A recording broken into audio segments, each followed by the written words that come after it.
It's Knicks Celtics tonight up in Boston, Massachusetts. So let's talk about the state of the Knicks. And, of course, we're going to break down the game with Knicks Fan TV host Alex Trataros. Alex, man, this team always stays up in the news, man. Always something going on with these guys. First and foremost, thanks for hopping on with us.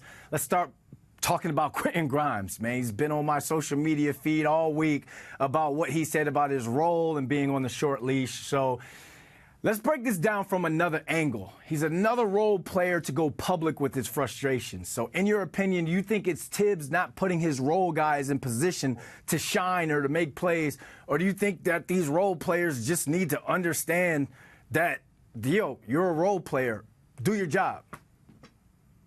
Well, Brandon, first and foremost, thank you for having me on again. Always love chopping up the Knicks with you. To answer your question about Quentin Grimes, I think it could be both of those things, right? I mean, you heard Tibbs talk about Josh Hart earlier this season and how he said, "Hey, you're getting more usage. You're still part of the offense. Just go out there, be aggressive, and do what you have to do." And then the next day or that day for the same game, Josh Hart goes out there, has one of his better games, and he took advantage of every opportunity that he has. But Brandon, not every player is the same. And I think for Quentin Grimes, even though you could say the same thing to him to say, hey, go make the most of your opportunities, which he has to do, I also think that he's a type of player where you need a little bit of coaching saying, all right, Brunson, Randall, let's make sure that we get Grimes involved tonight. Let's have an off-ball screen and have Grimes just curl around because he's been working on his off-ball shooting, his movement shooting with J.J. Redick this offseason. I think he needs something like that, but it's somewhere in the middle. I don't think it's necessarily an easy thing, and I think it's also part of his teammates too because, look, you have guys like Brunson and Randall who are great in isolation, and sometimes they get focused in trying to just, lead the team with their scoring. But I think it's a multitude of things. I think it's all those things put together where it's on Grimes to, make the most of every chance that he gets. I think it's also on Tibbs to say, hey, let's call his numbers a little bit more so the way he stays in rhythm. And let's also get Brunson and Randall more aware that they need to find Grimes. I mean, it can't be easy for a guy also. Let's keep in mind, Brandon, that he was averaging about 29 minutes last season. He's now down to 23. So it's fewer touches, stuff like that. It's less time to get in rhythm. So it's all those things, like I said, and it can't be easy for Grimes. But he's not the only one. So do you think when it comes to the Josh Harts, when it comes to the Obi Toppin, all these guys who've kind of aired their frustrations out, do you think that that's something that they should do, go public with it? Or would you rather not hear about it because that player and Tibbs work things out internally? I think it depends on the matter of the situation, right? I mean, what if you consistently talk to the coach in private saying, hey, this is how I'm feeling? I think that's the way you got to go about it first. I always think I think you always keep it in-house first before you go to the public to make it known. I like if they're talking to Tibbs saying, hey, I would like to be more involved in the offense. I don't feel like I'm getting the touches appropriately that I think I should be getting, or I don't like the role that I have for this team, and nothing happens, then I think you got to do the next course of action, which is taking it public because, look, at the end of the day, these guys are in the league. It's not, they could be in and out of the league very quickly. These guys need to take they need to make the most of their opportunities, whatever team they're on. Sometimes you're in a good situation, sometimes you're not. So if the coach is not responding to them saying, hey, this is what I need, then I think you have to go public and put that pressure onto the coach to go say, hey, I need to make sure I've taken care of myself. And look for Obi Toppin, right? Goes out to Indiana. I'm not saying he's any superstar, but we see him thriving in that role. Look at Cam Reddish, another guy who's thriving in that role with the Los Angeles Lakers.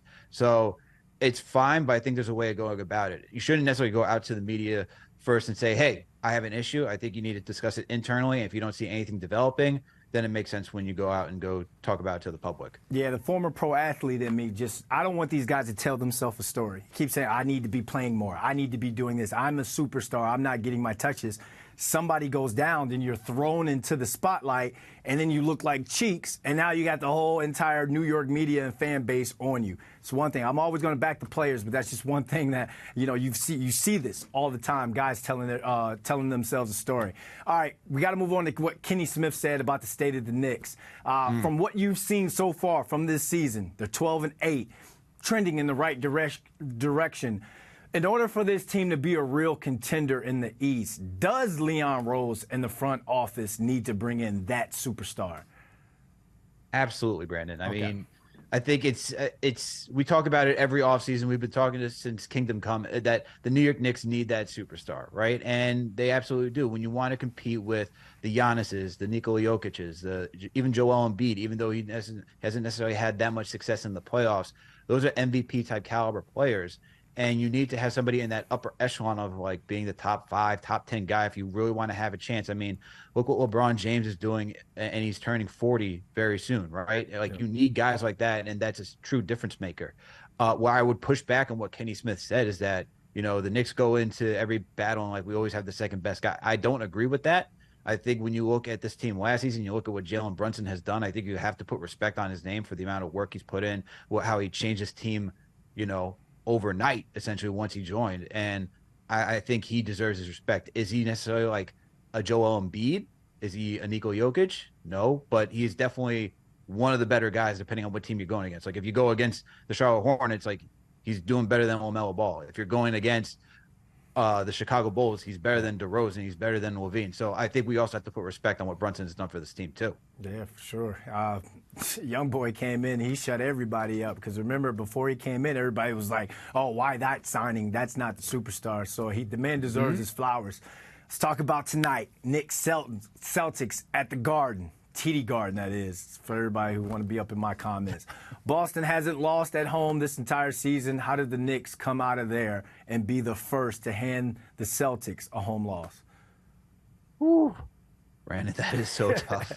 Honestly, that is like when you look at any statistic, even the advanced statistics, Boston is just at the top at a lot what they do. You look at the lineup metrics. They're up there as one of the best lineups with that starting 5 of Derek White, Drew Holiday, Jaylen Brown, Jason Tatum, and Kristaps Porzingis. When you look at like defensive rating, they're top in defensive rating. They're one of the better offensive teams too. When you look at everything, like when you look at the metrics of like or the stats, they're good at shooting around the rim. They're good at shooting the mid range. They're good at shooting the 3.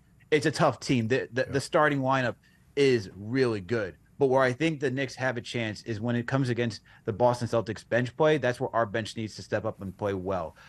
Against the Milwaukee Bucks, they didn't necessarily show up. They got outscored 41-28 against the Milwaukee Bucks. So the bench, led by Emmanuel quickly with Dante DiVincenzo, Josh Hart, Isaiah Hartenstein, and RJ gets into that second unit as well. Those guys need to play at a high level. And the only thing I can tell the Knicks to do outside of that is to continue to shoot well. Like this team has shot well against Boston. When you look at especially the last game, I mean, the Celtics routed them, but they still shot well.